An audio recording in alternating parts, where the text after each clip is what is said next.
পৃথিবীতে তোমাকে যদি বেঁচে থাকতে হয় তাহলে তোমাকে কিন্তু যুদ্ধ করেই বেঁচে থাকতে হবে। জীবন মানেই যুদ্ধ, আর যুদ্ধ মানেই জীবন। জীবন কিন্তু আমাদের যুদ্ধ করেই টিকে থাকতে হয়। Hey everyone, good morning. কেমন আছো সবাই? উত্তর 24 পরগনা জেলা থেকে আমি সোনালী পূজা নিয়ে চলে এলাম আরও একটা নতুন ভিডিও। এটাই হচ্ছে প্রকৃত বন্ধু, মা এবং মেয়ে। মা আর মেয়ের বন্ধুত্বটা কিন্তু একেবারে জুড়িয়ানা।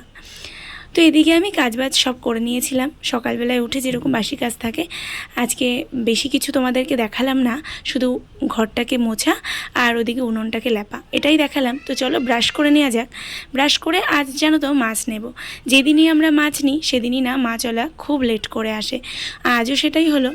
এখন বাজে সকাল 9টা, আর এখন এসেছে মাছওয়ালা। আর আমাদের মাছ যেদিন নেওয়া হয় খুব লেট হয়ে যায়, কি আর বলবো।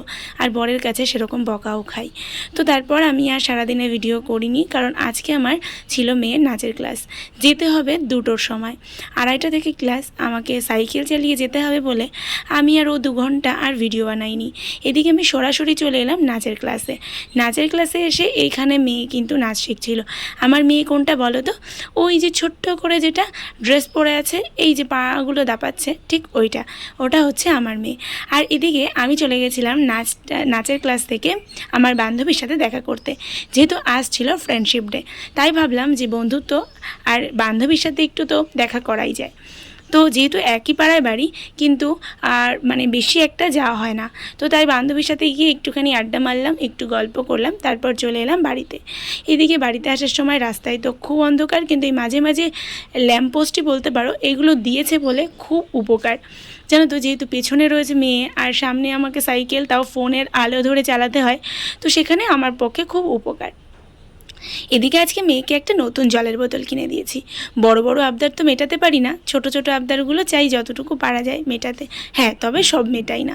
ছোট আবদারের মধ্যেও যেটা মনে হয় যে না এটা ঠিক, সেটাই মেটাই। এছাড়াও চাইলেও দিই না। তো এটা আমার কাছে মনে হয়েছে ঠিক আছে, এটা দেওয়াই যায়, তাই দিয়েছি। তো তারপর এদিকে রাত্রেবেলায় চলে এলাম রান্না করতে। আর আজকে হবে রুটি। আমাদের বেশিরভাগ টাইমে রুটিই হয়। তো খাওয়া দাওয়া করে, আমি খাইনি, আমি খাবো ওর বাবার সাথে। মনাকে খাইয়ে আমি চলে এসেছি ঘুম পাড়াতে। বাড়িতে যেহেতু অল আউট আছে, কিন্তু তবুও জ্বালাই না, ভাবি যে যতটা মশারির ভেতরে থাকা যায়। অল আউটের গন্ধও কিন্তু সেরকম ভালো না। আর এদিকে হচ্ছে মেয়ে তার দিদা দাদুর সাথে গল্প করছিল, তারপর এখন যাবে ঘুমাতে। তো চলো, আজকের ভিডিও এ পর্যন্তই। দেখা হবে নেক্সট ভিডিওতে। ততক্ষণ পর্যন্ত সুস্থ থেকো, ভালো থেকো, আর আমাকে এভাবে সাপোর্ট করতে থেকো। তো চলো, টাটা, বাই। দেখা হবে নেক্সট ভিডিওতে।